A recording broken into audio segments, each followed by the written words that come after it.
Following a survey of 35 schools in Danning Township near Yangon City, Tzu Chi volunteers decided to rebuild 71 classrooms in 12 schools.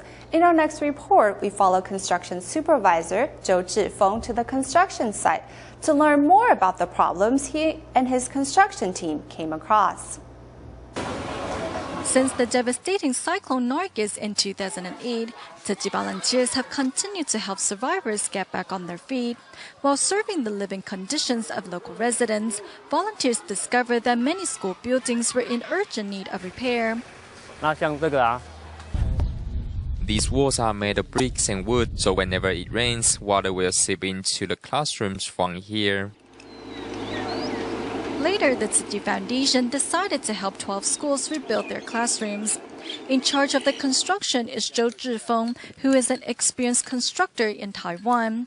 He soon realized that building classrooms in Myanmar is not an easy task. We need to find the water source around here because we can't carry out the construction without it.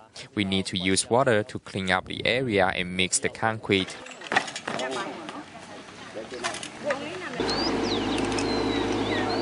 Other than overcoming the problem of water shortage, Joe also has to teach local construction workers how to build their classrooms properly.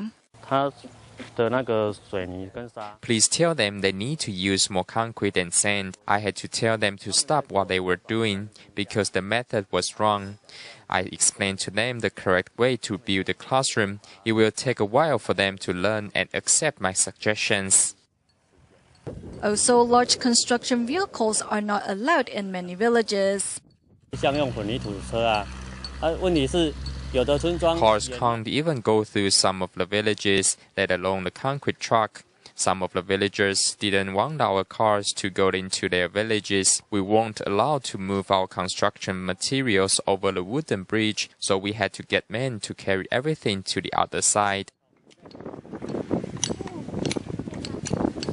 Despite facing countless obstacles since the beginning of the construction in March, Joe and his team insist on carrying on because they want to provide students with a safer learning environment.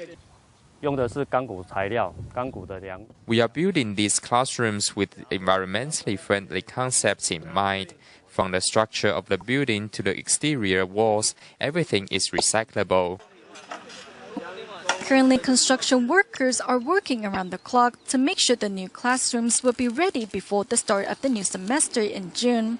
When the construction project is done, it will mark another new milestone for Tzu Chi in the country.